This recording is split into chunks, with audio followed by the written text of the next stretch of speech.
Joining me now to discuss this is the Chair of the UK Parliament's Foreign Affairs Committee, Tom Tugendhat, and the Chair of the Parliamentary Joint Committee on Intelligence and Security here in Australia, James Paterson. Thank you both for your time this evening. Tom, how concerned are you about the way some senior military scientists in China are thinking about bioweapons? Well, I think the very fact that they're talking about it is concerning. I mean, this is not a sort of fringe scientist talking about it in a sort of conspiracy way. This is a mainstream scientist who's got the ear of the leadership of the Chinese Communist Party, who is talking about some of the most dangerous weapons the world has ever known. Now, we don't know whether it's got any further than talking, and we very much hope not, and it would be wrong to be conspiracy theorists ourselves about this. But it is concerning that this is a major Chinese scientific institution talking about such weapons. James, clearly this document does not relate to COVID-19. As I've pointed out, it was produced 5 years before the current pandemic. But it does give us an insight into the enthusiasm that at least some senior figures have for biological research. They outline the best conditions to release a bioweapon. You know, what's your reaction to this? Shari, what this paper shows is that it's of a great deal of interest to the highest levels of the People Liberation Army, and they wouldn't be the only army in the world, they wouldn't be the only government in the world to take an interest in it. But what we'd ask of them, as we'd ask of any other government in the world, is to be totally transparent and open about that, because China, like many other countries, has entered into obligations not to conduct research of this nature for all the reasons outlined in your introduction. They are highly dangerous weapons that could do massive harm to our societies, and no one wants to see them released. So the interest that they have is noteworthy, and what we'd be concerned about is whether that interest has gone any further. Tom, do you think this document should spark some sort of formal correspondence back to China about providing more transparency and insight into their activities and their bioweapons program? Well, as James correctly points out, bioweapons are governed by various international treaties. And so I hope that our governments, Australia and the UK, but actually other governments around the world, will be in regular conversation with the Chinese government about this. It's important, of course, not just for China, for our governments, but also for the Chinese people. These are very dangerous weapons, and the securing of such substances inside China is essential for the safety of the Chinese people. James, you know, you talk about transparency and the international conventions, the biological research and warfare conventions that China is a party to, that's governed by the United Nations. But we've seen in the past 15 months how incapable China is of transparency when it came to a global health issue like COVID-19. How can we even remotely think that they might be transparent about the sort of research that they're undertaking when it comes to biological research under President Xi Jinping's civil-military fusion? Well, unfortunately, Shari, one of the key features of an authoritarian political system is to be allergic to transparency and allergic to openness, because political leaders in these systems fear transparency and openness because they think it will undermine their position and potentially remove them from power. But ultimately, I think that's a false choice. I think that transparency in this instance, and in the instance of COVID-19, is in the Chinese government's interest, in the Chinese Communist Party's interest. Because if they're not transparent about the origins of COVID-19 or their research in this area, then undoubtedly conspiracy theories and speculation, some of it pretty wild, some of it pretty lurid, will flourish. And there'll be a certain number of people that will always believe those conspiracy theories and that speculation because hard evidence hasn't been made available. And the obstruction of the World Health Organisation's investigation into the origins of COVID-19 does raise real concerns about that failure to be transparent. And while the origins of COVID-19 may, of course, be completely natural and completely innocent, we can't know for sure unless the Chinese government is willing to be transparent, and their failure to do so is a worry. Precisely.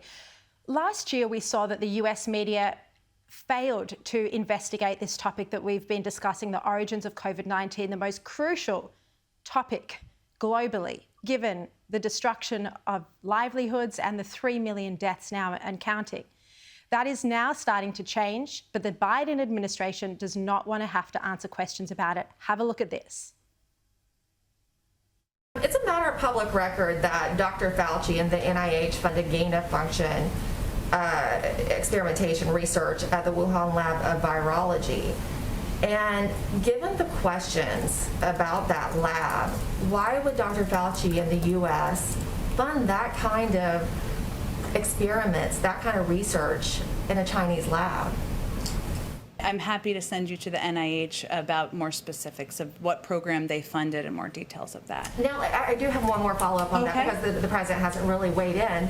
Dr. Fauci is one of the voices who discredit the lab leak theory, but now there's more officials in the Biden administration, like the Director of National Intelligence, the CIA Director, and now also the NIH Director, who say that this cannot be ruled out, and there's calls for more investigation into it.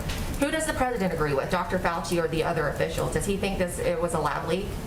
Well, the president has said, and I've said from here many times, that there needs to be a credible, independent investigation through the World Health Organization, and that one that relies on data, relies on participation from China and other countries that may have information. We're going to have to go on. Go ahead. I'm sorry, Emerald. I think you've had plenty of time today. Go ahead. Go ahead.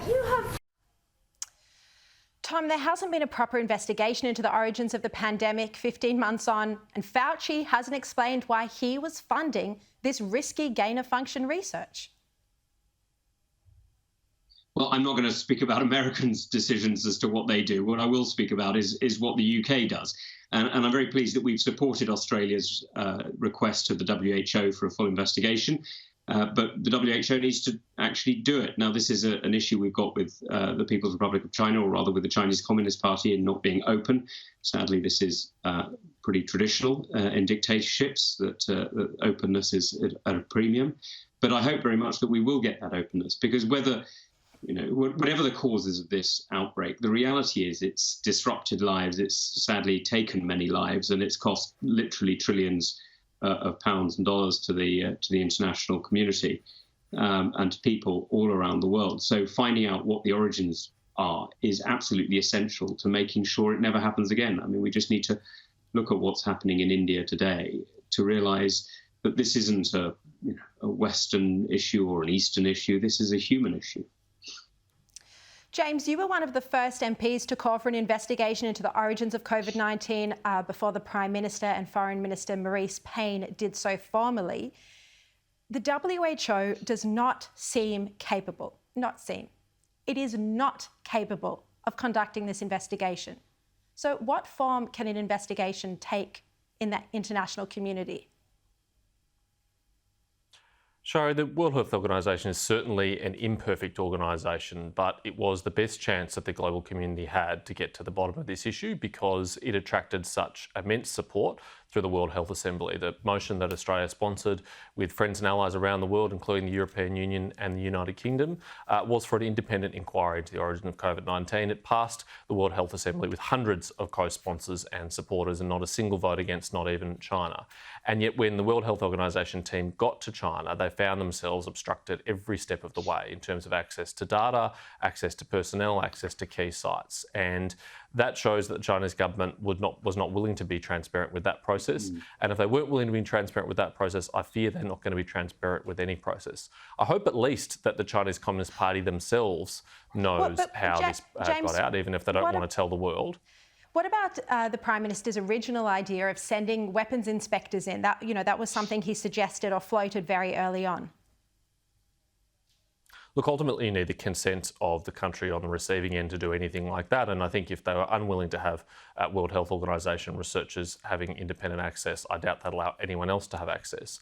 So as I say, I really hope the Chinese Communist Party themselves at least know how this got out, if it was an accident, if it was natural, if it was from a wet market, so that they themselves can prevent it from happening in the future. But of course, really the world is entitled to know. Millions of people have now died. It has shut down the global economy and international travel. It's profoundly affected all of our lives. We are entitled to an explanation, and it will continue to be a stain on the Chinese Communist Party that it has failed to provide that explanation itself, and it has failed to facilitate others from getting those answers that we all desperately need. James, just before you go, a question about domestic politics. What was your view on the Prime Minister and Greg Hunt's move this week to threaten jail for any Australians who returned home from India? Shari, I know the medical advice given to the Health Minister to make that decision was not given lightly, and I'm sure the Health Minister's decision was not taken lightly either. I hope, however, that it never happens again, because I think an enormous threshold has been crossed that I really would have preferred was not crossed. I think criminalising Australian citizens returning to their own country is a step too far, and I really worry about the precedent that that would set and what that says about the value of Australian citizenship and Australian passports. So, like many other things that's happened in this crisis, it was an extreme measure, just like many of the measures state governments have taken to lock people in their homes. And I hope we never see them again in peacetime or any other context. I mean, it seems to be a case of the medical experts or the medical advisors dictating policy across the board. Well, they certainly have been very influential in this crisis, and we certainly do take their advice very seriously. But ultimately, we are a liberal democracy, and decisions have to be made, are made, and should be made by elected politicians, not by their advisors. I mean, if we followed the advice of public health, then we would have would ban alcohol advertising, we would have a sugar tax, we'd ban smoking. There's all sorts of things that we would do that public health would ask us to do that in a liberal democracy we wouldn't do, because we think it would be an excessive limitation on our individual freedoms. And I think we should be very mindful of all of those important balancing factors when considering public health advice. Yeah. Very sensible position, James. And Tom, I really appreciate you joining me. Thank you very much. Thank you. Thanks, Shari.